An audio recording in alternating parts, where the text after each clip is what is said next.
So more wacky weather for December. We're about midway through December and we have another beautiful 50-degree day that's just wrapping up.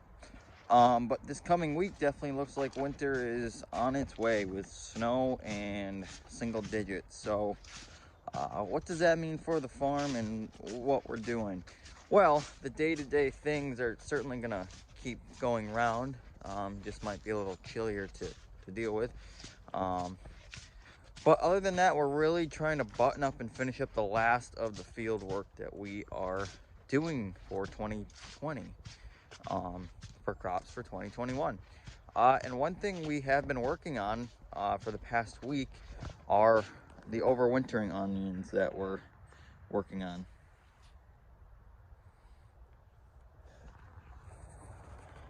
So we have about 3/4 of an acre of overwintering onions here.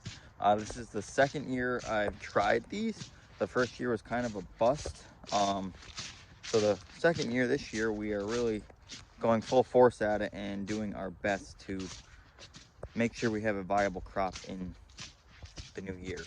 So things we are doing, I've talked about in a previous video. We're putting this stuff called Remay or row cover over the onions, which I will, if I can pick up right here. So this white material that I keep talking about. And I always look at this as like an insulation blanket, and I've talked about it before. So this is over the crops to help add some protection from the frost. So that's all great and dandy, but these onions can't tolerate sub-freezing temperatures kind of in the wide open with more airflow for a couple months. So what we're doing is we're simulating basically greenhouses but out in the field. So what we're doing now is we're taking greenhouse plastic like this. I know it kind of looks the same, but this is a 6 mil greenhouse plastic, just like the stuff that you'd see on the greenhouses or high tunnels that we have. But we're using the plastic and we're putting it over these hoops right here. So what this is going to do is, along with the Remay, which is going to act as like an insulation blanket, the plastic's going to go over. It's going to, and what it's essentially going to do is protect the tunnels a lot more than just with the Remay. It's going to not allow as much airflow through, which can be a good or bad thing, but at the same time it's going to be allowing less airflow but being able to heat up the surface underneath these tunnels a lot more than the outside temperature. And what our goal is to keep the environment under the low tunnels a lot warmer than the outside temperatures, especially if we're going to start seeing temperatures not above freezing consistently.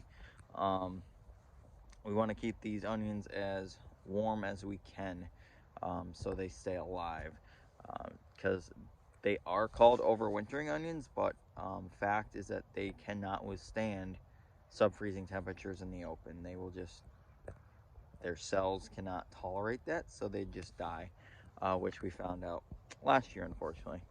But after doing more research this year, we are pretty confident that we're gonna have a nice crop in the spring. So this is a lot of work, and we're learning now that we have 8 rows that are about 250 feet long, and dealing with the Remay constantly has been a struggle, because the wind likes to take this and pick it up and blow it around and move it and rip it, and it's just, like I said, it's like dealing with dryer lint. Where the plastic's going to be, it's more just like a pain to get on there, because we're stretching these big pieces of plastic over the hoops. And what we're doing is we are making sure that there's basically a furrow or a roadway in between each hoop, because if we get 2 feet of snow, 3 feet of snow over the next couple months, and the plastic is just kind of flat over the tops, we're going to see a lot of damage, either with the hoops, with the Remay, with the plastic, even potentially with the crop. So we are going through every row, taking our time, making sure there's a hump, if you will, in between each row. Some of these sheets are able to go over 4 rows, some 3 rows, some 2 rows. So without going out and buying brand new plastic, which is very expensive, we're recycling old greenhouse plastic borrowing slash using from farms that I just had old greenhouse plastic that they're now looking to get rid of.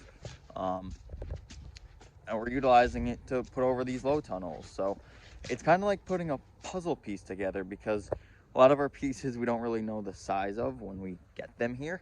So we're kind of opening them up and saying, oh, this is a 100-foot piece. It can go over 3 rows.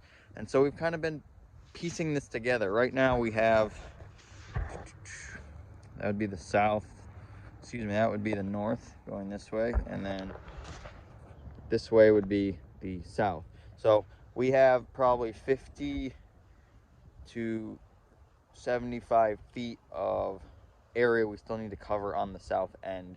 And then the last row closest to us, we probably have a good 150 feet we need to cover. So we're hoping the next 2 days to have this all buttoned up. The plastic that is currently on here hasn't even budged, which is awesome. It's a lot heavier, like I said, it's a lot thicker.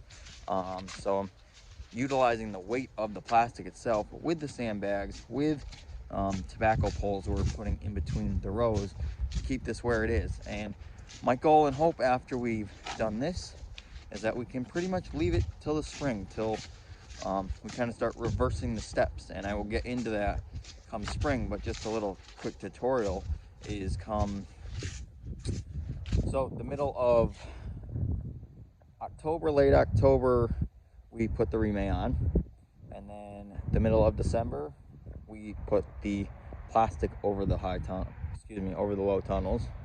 Then next year, if I can remember correctly, sometime in March we pull the plastic off again, and then we're just dealing with Remay.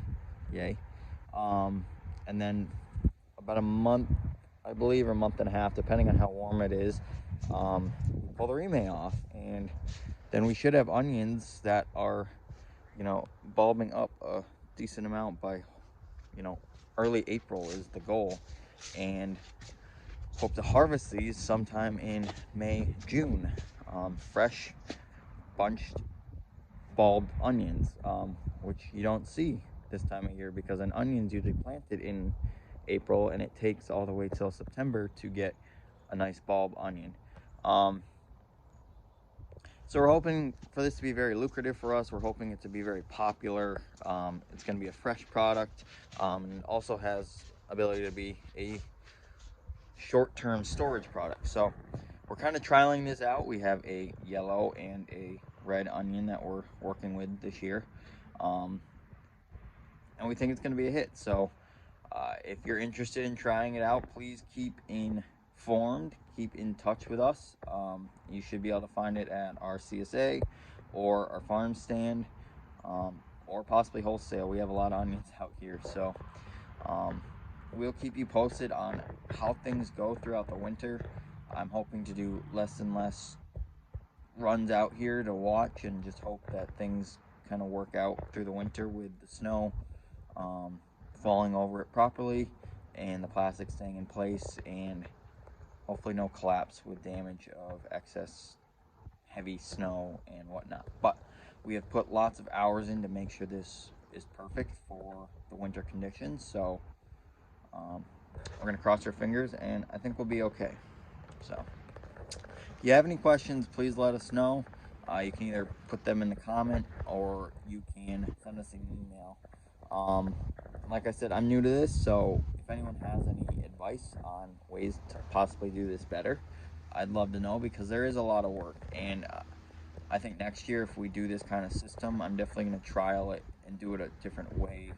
Just try it a different way to make things more efficient, especially walking in between the rows, pulling the pieces of plastic over. It's a lot of work, like I said. But I think there's different ways of doing it. You just got to figure out what's going to work best. And I always do that by trial and error. You just start with the first year, you work out the bugs, you try it the next year, and hopefully by then, slowly, year after year, it gets easier and easier. So we'll keep you posted.